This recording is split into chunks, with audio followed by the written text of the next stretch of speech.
죽기 전에 사람들은 자기가 죽고 싶다는 걸 어떤 식으로 표현을 합니다. 그게 어떤 식으로든 표현을 하는데요. 그게 이제 자살 의사소통입니다. 자살에 대한 의사소통을 합니다. 그래서 여러분들이 그런 의사소통을 눈치챌 수 있어야 되는데요. 주위에서 알 수 있는 신호 중에 감정에 대한 신호가 있습니다. 감정이요. 이런 자살을 감지할 수 있는 감정의 신호는 자포자기합니다. 그러니까 할 수 있는데도 포기해버립니다. 그리고 되게 막 화가 나 있는 경우가 많아요. 막 화가 나 있는 경우. 근데 분노가 다른 사람한테 향하면 다른 사람에 대한 폭력이 되지만 자기한테 향하면 자살이 되잖아요. 그죠? 그래서 분노가 있고 그다음에 죄책감. 나 때문이야. 나 때문에 이런 일이 생겼어. 그다음에 나는 가치가 없는 사람이야. 나는 해도 안 될 거야. 나중에 돼서도 뭔가 이룩할 수 없을 거야. 이런 무가치감. 그다음에 외로움, 슬픔, 절망, 무기력감 같은 것들이 있습니다. 자, 여러분, 가장 힘든 감정 중에 하나가 절망감과 무기력감인데요. 여러분, 힘든 상황이 있을 때, 뭐 예를 들어서 고3을 한번 생각해 봅시다. 고3이 우리가 견딜 수 있는 이유는 끝이 있기 때문이죠. 자, 군대 가잖아요. 군대 생활을 견딜 수 있는 거는 끝이 있기 때문이죠. 날짜 세잖아요, 그죠? 그때가 끝나면 거기서 벗어날 수 있으니까 우리가 견디는데, 그게 영원히 지속될 거라고 생각하면 그게 굉장히 무기력하고 그 다음에 절망감에 빠지거든요. 그래서 이런 무기력감과 절망감이 자살을 실행하게 하는 가장 큰 근본적인 어떤 감정이 됩니다. 그래서 이런 것들을 여러분들이 아셔야 되고요. 그 다음에 신체적인 것들도 여러분들이 이제 눈치를 채셔야 되는데요.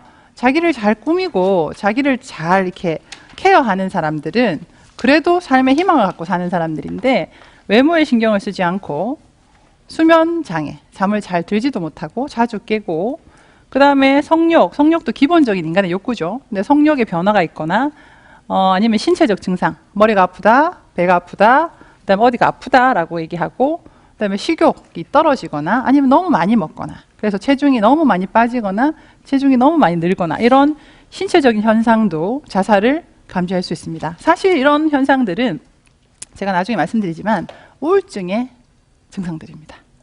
근데 자살의 가장 근본적인 질병 중에 하나가 80% 정도가 우울증이라고 하거든요. 자, 난 이런 것들이 더 이상 필요하지 않아. 그래서 자기한테 중요한 물건들을 나눠줍니다. 자, 되게 중요한 명품백을 너 해 이렇게 줍니다. 애들 같으면 아이패드나 뭐 이런 이렇게 태블릿, PC, 게임하는 거 그거 나눠줍니다. 자, 그 다음에 어떤 일도 제대로 할 수가 없을 것 같아. 난 똑바로 생각할 수가 없어. 더 이상 참을 수가 없어. 차라리 죽었으면 좋겠어. 내가 없는 게 차라리 나을 거야. 그 다음에 모든 문제는 이제 곧 끝날 거야. 이러면서 오히려 더 평온해집니다. 죽기 직전 사람들은 주변 정리를 싹 하고 굉장히 혼란스러운 표정에서 편안한 표정으로 바뀝니다. 그때가 오히려 위험한 상황이고요. 그 다음에 아무도 지금의 나를 도울 수는 없어. 그 사람들이 어떤 심정이었는지 알겠어. 이런 얘기들을 이제 툭툭 던집니다. 자, 그 다음에 행동은요. 아까 얘기한 것처럼 자기한테 중요한 것들, 뭐 자전거를, 전기 자전거 나눠준다든지 이렇게 나눠주고, 그 다음에 술을 계속 먹고, 그 다음에 약물을 남용한다든지, 그 다음에 사람을 안 만납니다. 고립이 되게 중요합니다. 친구들 안 만나고, 그 다음에 모임에 나가지 않고, 사람을 만나지 않고, 그 다음에 이전에 재미있던 것들이 재미가 없어집니다. 드라마 보고 되게 깔깔거리고 웃었는데 그거를 보고도 시큰둥하고, 뭐 옛날에 뭐 꽃꽂이나 이런 걸 하면서 기분이 좋았다면 이제 더 이상 그런 게 무슨 소용이 있냐고 얘기하고, 자기를 꾸미는데도 관심을 두지 않고 즐거웠던 일이 재미가 없어지고요. 그 다음에 무모한 행위를 하고 자해를 합니다. 정말로 죽으려고 하는 사람들은 아무리 우리가 말리려고 해도 말릴 수 없는 경우도 있습니다. 그래서 여러분들이 그런 일이 발생하더라도 내 탓이라고 느끼지 않으셨으면 좋겠고요. 그 다음에 다른 주변에 친한 사람들이 이런 선택을 하고 나면 죄책감이 느껴지거든요. 내가 그때 조금 더 따뜻하게 말을 한마디 건넸더라면.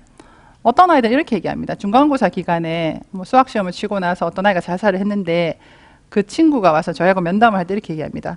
그때요 선생님, 저도 시험을 못 쳤거든요. 그래서 집에 가는데 걔가 인사를 하는데 제가 인사를 못 받아줬어요. 근데 그것 때문에 걔가 죽은 게 아닐까요? 이런 얘기를 한다든지, 그 다음에 이제 아주 큰 뭐 학교에 무슨 이제 큰 사건이 있었을 때도 어떤 아이가 그랬어요. 선생님, 제가요 사실은요 지난달에 너무너무 죽고 싶어갖고 선생님들이 나를 도와줬었거든요. 근데 내가 그때 자살했었더라면 학교가 발칵 뒤집혀갖고 애들이 여행을 안 가서 그런 사건이 생기지 않았을까, 이런 얘기들을 해요. 근데 말이 안 되는 얘기를 하는데 그런 죄책감이 애들한테 되게 많고, 이건 성인들한테도 많습니다. 그래서 이런 부분들은 아주 당연한 거고요. 그러니까 모든 자살 시도를 막을 수 있는 사람들은 없습니다. 하지만 제가 말씀드린 것처럼 반드시 너 혹시 죽고 싶니? 하고 물어보셔야 되고, 계획이 있는지 시도를 했는지 직접적으로 물어봐야 되고, 그런 경우에 오히려 이 사람들을 손을 잡아서 그 문을 지나가지 않게 하는 게이트키퍼의 역할을 할 수 있다는 거고, 대부분 10명 중에 8명은 그들의 의도에 대해서 미리 경고를 합니다. 예.